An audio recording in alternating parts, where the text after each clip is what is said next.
The trial of Roscoe Fatty Arbuckle was one of the first major scandals in Hollywood history, shocking the nation in the early 1920s.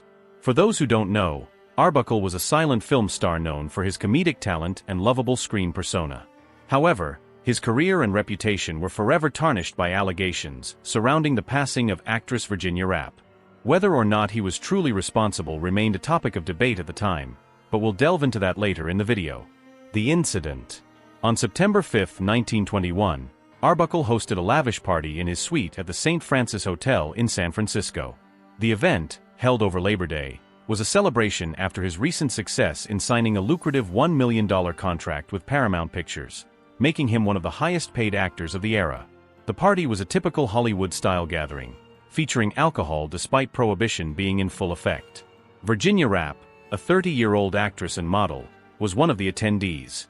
During the party, Rappe became seriously ill and was found in great distress in Arbuckle's room. Witnesses claimed she was screaming and writhing in pain. She was eventually taken to another room to rest, but grew worse over the following days. Rappe was hospitalized and died on September 9, 1921, from peritonitis caused by a ruptured bladder. The allegations. A few days after Rappe's death, Maud Delmont, a companion of Rappe's who attended the party, accused Arbuckle of having his way with her. Delmont alleged that Arbuckle had forcibly used an object which may have ruptured her bladder, causing the internal injuries that led to her death. While the story seemed a bit off, it captured the public's attention. Delmont, however, was an unreliable witness with a criminal history, and her claims were inconsistent.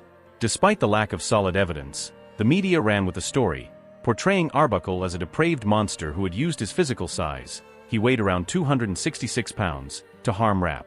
The Hearst newspapers, in particular, exploited the scandal, with William Randolph Hearst later claiming that the Arbuckle case sold more newspapers than any other event except World War I. The trials.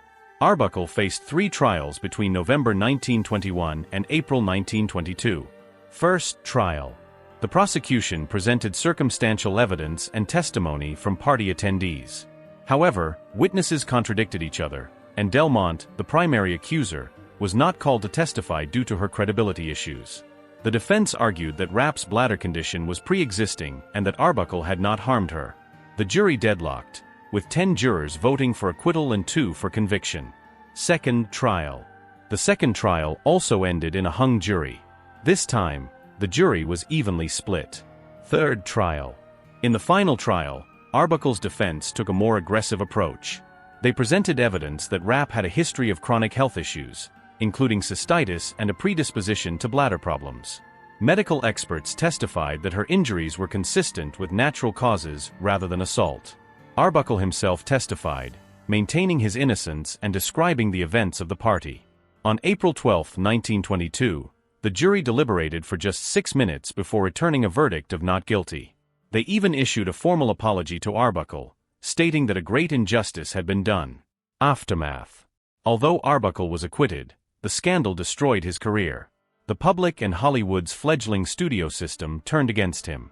The newly formed Motion Picture Producers and Distributors of America, MPPDA, headed by Will Hayes, banned Arbuckle's films in an attempt to clean up Hollywood's image. The ban was lifted a year later, but Arbuckle's career never recovered. Arbuckle tried to return to acting and directing under the pseudonym William Goodrich, but the stigma lingered. He died in 1933 at the age of 46, reportedly of a heart attack, though many believed the stress of the scandal contributed to his early death. Legacy. Today, many historians view Arbuckle's trial as a miscarriage of justice fueled by moral panic, yellow journalism, and the public's appetite for scandal. The tragedy of Virginia Rappe's death, though often overshadowed, remains a somber reminder of how Hollywood scandals can destroy multiple lives.